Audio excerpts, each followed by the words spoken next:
वक्फ संशोधन अधिनियम पर झामुमो प्रवक्ता मनोज पांडे ने कहा, हमारा मानना है कि यह अधिनियम सही नहीं है, इसके खिलाफ प्रस्ताव लाया गया है। झारखंड के मंत्री हफीजुल हसन की टिप्पणी पर उन्होंने कहा, वे भाजपा किसी को तब निशाना बनाते हैं जब उनके पास कोई एजेंडा नहीं होता। कुछ शब्द यहाँ वहाँ हो सकते हैं, लेकिन उसके पीछे की मंशा तो देखनी ही चाहिए। इस मुद्दे पर जोर देने वाले मूर्ख है। कई एक राजनीतिक प्रस्ताव, संविधान संशोधन के प्रस्ताव सदन के सामने आया और सदन में इस पर चर्चा भी हुई। बहुत तरह के ऐसे बिंदु थे। उसमें वक्फ कानून जो केंद्र की तानाशाही सरकार ने बनाया है, अपने कुछ निहित उद्देश्यों की पूर्ति हेतु हम मानते हैं कि वो अनुचित है, अप्रासंगिक है। कई एक ऐसे दूसरे मुद्दे थे जिन पर केंद्र की सरकार को बात करनी चाहिए, परंतु ऐसे अप्रासंगिक विषय को उठाकर और उस पर कानून बनाकर कानून थोपने का काम राज्य सरकारों के ऊपर, ये गलत है। इस पर प्रस्ताव आया है, प्रस्ताव पर चर्चा भी हुई है। अब आगे पार्टी अपना निर्णय लेगी।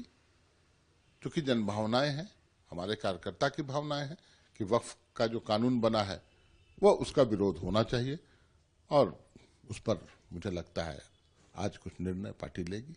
देखिए, मुझे लगता है कि कोई विषय, कोई मुद्दा नहीं मिलता है इन लोगों को तो कैसे भी टारगेट करो, और खास करके कोई अगर माइनॉरिटी सामने आ गया तो उस पर टूट पड़ो।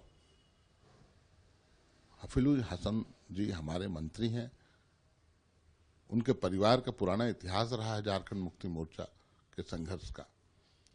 उन्होंने जो कुछ बोला, मैं भी आपके कैमरे के सामने ये बोलूं कि मेरे दिल में भी वेद और पुराण है, मेरे दिल में भी हनुमान चालीसा है, हमारे आराध्य देव बजरंग बली हमारे दिल में है और हाथ में संविधान लेकर मैं चलता हूं।